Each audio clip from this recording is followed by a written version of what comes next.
Hi guys, Puddin here with the game for you, my Tier 10 Japanese destroyer, the Shimmy. Now, like I said in my Hirakazu video, I have been messing around with captain builds, so I'm not 100% sure if this is the current build or not, but let me see if I have it written down somewhere. I will definitely post the skills that I do believe it is. But I believe I pretty much changed out preventative maintenance for priority target. I went for more of a torpedo build. And I think I've changed the rudder shift to the engine module. I can't be sure, but I think I did that after this game.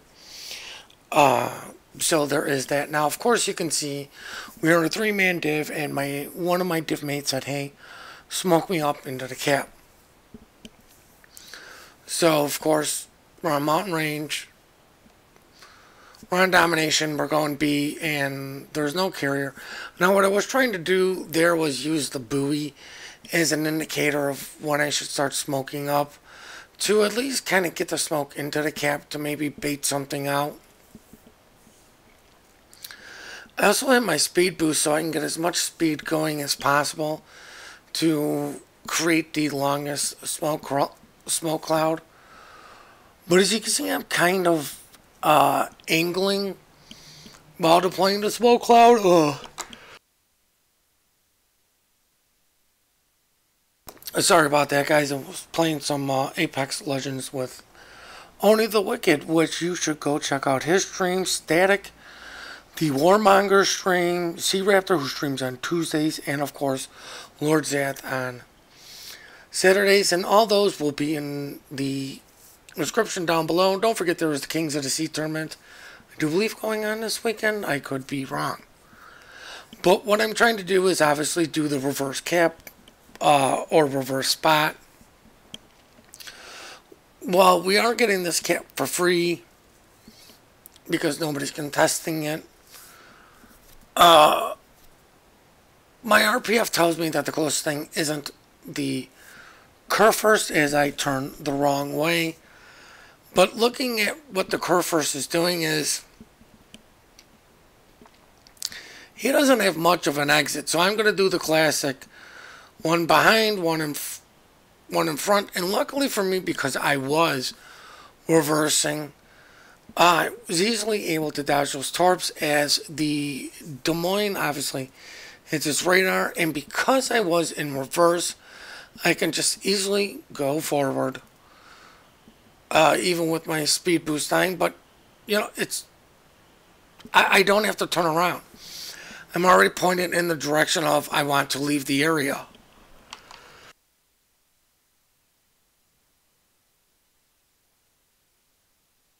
Now, of course, Des Moines probably looking at all those torps, which made him maybe not want to shoot. I do suspect that GK does not have manual secondaries because I just feel like he didn't connect. As I get 2 torps on the GK along with a flood. Now, what I'm going to do here is just keep the Des Moines spotted. I have a division mate here who can punish this gentleman. He does have a smoke cloud of his own. The DM already uses radar. So all I want to do is keep this guy spotted. Now, when his radar does come back, and like if he had it relatively soon, he would catch me. But I know it's going to take about a minute for his radar to come back. So I kind of felt comfortable staying a little close. And of course, a Des Moines going to do Des Moines type like stuff. Stop, reverse. So, I mean, I was relatively safe, even being like 9.4, just because of what he was doing. Now, if he was going to keep advancing, all I have to do is just keep going forward, because I'm already pointing in that direction. Now, I didn't realize my torps were on such a different reload, or I failed to realize what was going on, but I am trying to torp the Kerr first.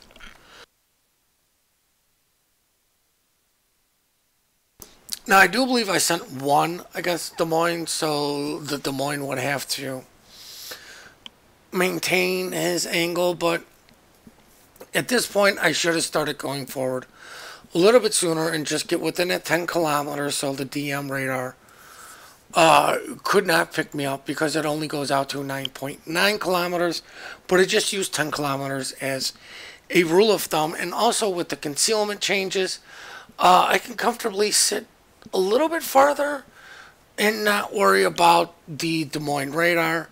But like I said, I'm already pointed in a way to go away, hit my speed boost, and pretty much just wait for somebody to kill him. Now, unfortunately, I do get hit immediately repair because there's no chance of getting set on fire again, as I get a death strike on the Kerr first. Now, I was coming back to re-smoke up my div mate so he can continue to punish what I am spotting. Now, that's really all I'm trying to do is just let him do the work. He can, chip away at these guys while I'm getting in closer to deal with them with my torpedoes.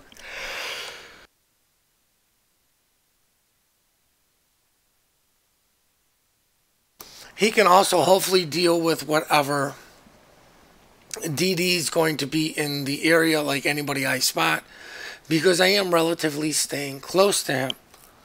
Now, of course, my torps are on different cooldowns because of the way I was angled against the Kerr first.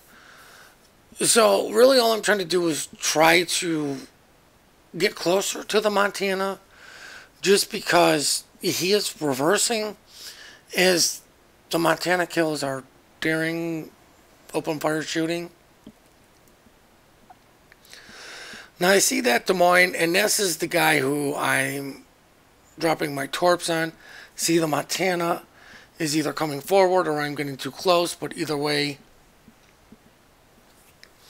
don't want to be close to that nasty panic fighter plane.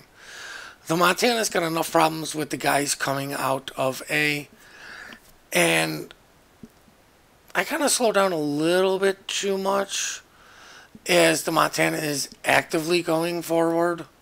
So I'm like, okay, well, I need to start going forward at full steam. It might get off cap, whatever, not going to really matter because there's going to be plenty of people there to constantly reset him. I'm just trying to keep things spotted for my teammates as Bong comes in on the nice kill on the Des Moines. Now, usually as a rule of thumb, what I personally do is I will allow division mates, random people ask for 2 smokes. Like, I'll give up 2 of my smokes for you. My last smoke is for me. Now, I figured with this guy's guns not looking this way, not too much in the area, I might as well take a shot in and potentially reset the gentleman. But, of course, he is not the one getting the cap.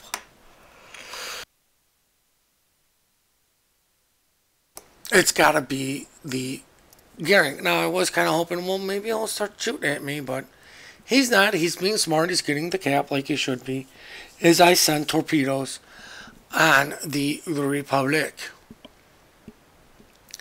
I'm trying to be careful of my torpedoes because there are people coming out of the A side, and I really don't want to have any of these land on friendlies.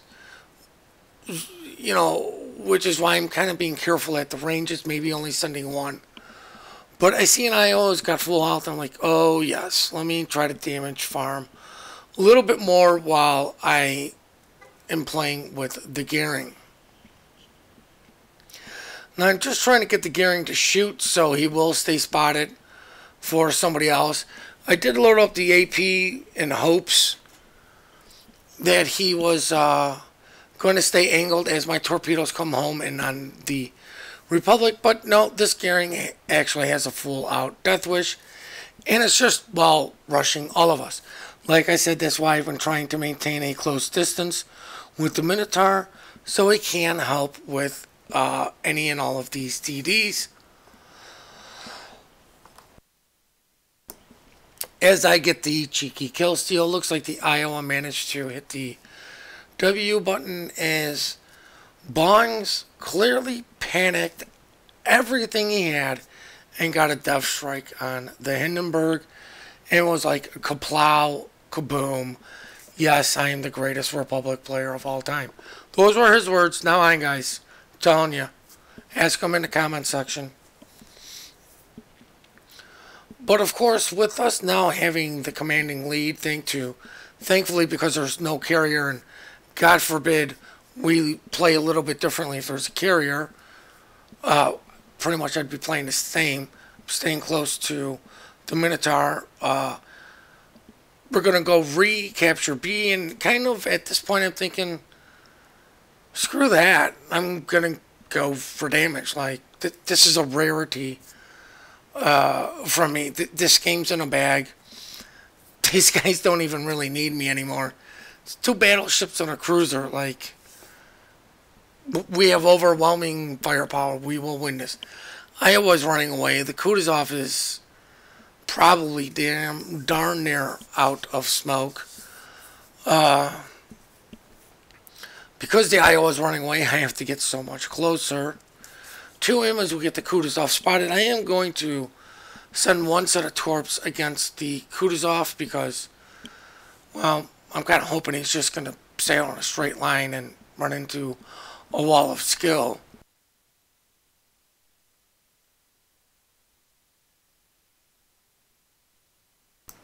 I do not know why the replays don't show me selecting different targets for my torpedoes, but as you can see, like I said, I'm not even worried about the Cap EXP.